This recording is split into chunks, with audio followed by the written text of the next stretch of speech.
Assalamualaikum warahmatullahi wabarakatuh. Perkenalkan, nama saya Putri Nurul Hairunisa dengan NPM 10124112. Di video kali ini saya akan mempresentasikan sebuah PPT untuk memenuhi tugas EAS Statistika Bisnis dengan judul Analisis Statistika Nilai Matematika Siswi SMK Bakti Kencana Cileunyi. Mari kita lanjut ke slide berikutnya. Slide pertama ini ada latar belakang. Nilai matematika merupakan salah satu indikator penting dalam menilai kemampuan akademik siswa, khususnya pada jenjang pendidikan menengah kejuruan. Namun data nilai mentah seringkali sulit dipahami jika tidak diolah dengan baik. Oleh karena itu, diperlukan pendekatan statistika bisnis untuk mengelola data diri agar dapat disajikan secara sistematis, mudah dipahami, dan dapat digunakan sebagai dasar evaluasi pembelajaran. Mari kita lanjut ke slide berikutnya. Slide selanjutnya ada tujuan. Tujuan dari penelitian ini adalah untuk mengetahui distribusi frekuensi nilai matematika siswa kelas 12 dari SMK Bakti Kencana Cileunyi. Selain itu, penelitian ini bertujuan untuk menghitung ukuran pemusatan data seperti mean, median, modus, serta menganalisis penyebaran data guna untuk memberikan gambaran mengenai kinerja akademik siswanya. Lanjut ke slide berikutnya. Pada slide ini ada slide selanjutnya data. Data yang digunakan dalam penelitian ini berupa nilai matematika siswa kelas 12 dengan jumlah sebanyak 35 data.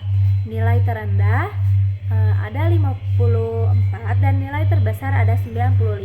Data ini menjadi dasar utama dalam seluruh proses perhitungan dan analisis statistik.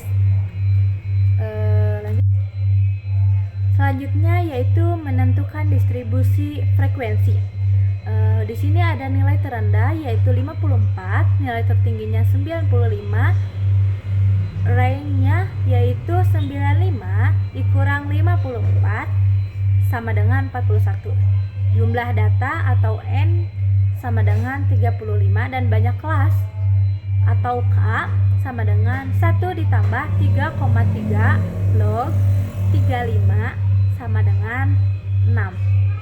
Dan panjang kelas atau L sama dengan 41/6 atau bisa dibulatkan menjadi 7. Perhitungan ini digunakan sebagai dasar dalam menyusun investasi kelas pada tabel distribusi frekuensi. Slide selanjutnya ada interval kelas. Kelas pertama 54 sampai 59. Kelas kedua ada 60 sampai 66. Kelas ketiga ada 67 sampai 72.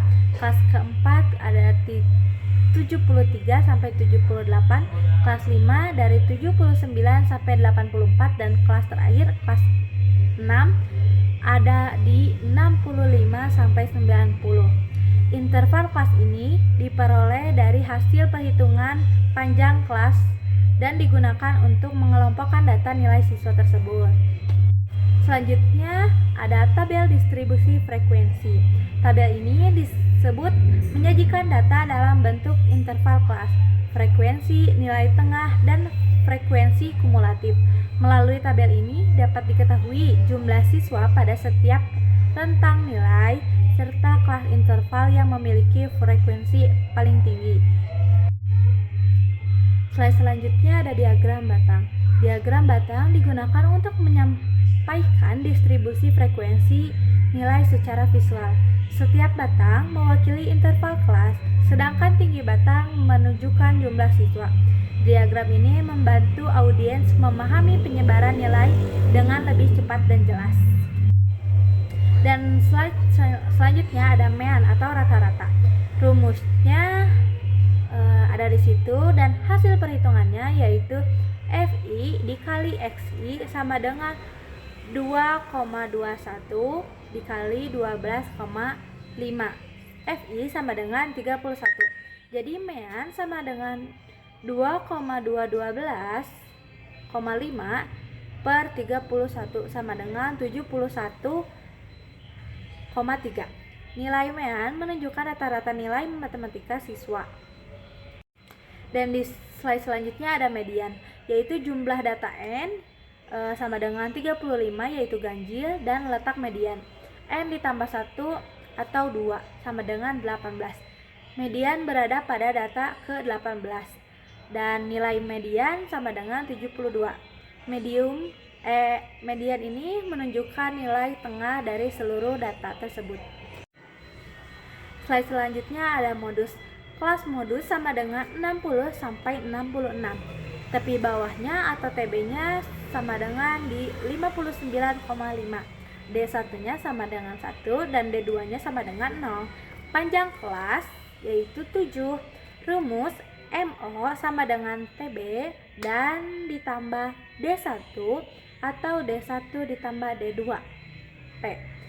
Hasil MO sama dengan 59,5 ditambah 1 per 1 kali 7 sama dengan 66,5. Modus menunjukkan nilai yang paling sering muncul. Dan lanjut. Di slide ini ada kuartil. Rumusnya yaitu Q1 sama dengan XI N tambah 1 per 4. Hasilnya Q1 sama dengan X9, Q2 sama dengan X18 atau median, dan Q3 sama dengan X27. Kuartil digunakan untuk melihat persebaran data nilai siswa. Lanjut. Selanjutnya ada desil. Rumusnya itu D1 sama dengan I N tambah 1 per 10. Hasilnya yaitu D1 sama dengan 3,5, D2 7 dan D3 sama dengan 10,5. Desil menunjukkan posisi data dalam 10 bagian yang sama. Dan selanjutnya ada presentil, yaitu rumusnya PI sama dengan I N tambah 1 per 100. Dan hasilnya yaitu P40 sama dengan 14 dan P50 sama dengan 17,5. Presentil ini menunjukkan posisi relatif suatu nilai dalam sebuah data.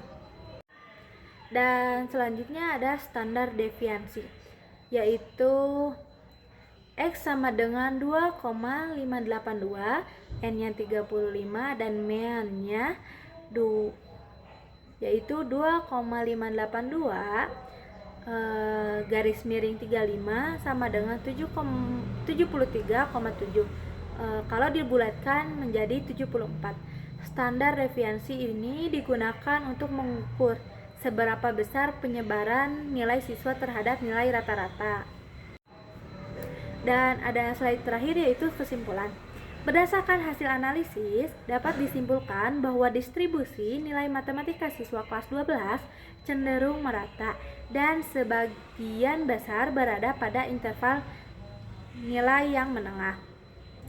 Tidak terdapat perbedaan yang ekstrim antara nilai rendah dan nilai tinggi, sehingga menunjukkan kemampuan siswa yang relatif sangat seimbang. Sekian presentasi dari saya, mohon maaf bila ada kesalahan. Wassalamualaikum warahmatullahi wabarakatuh.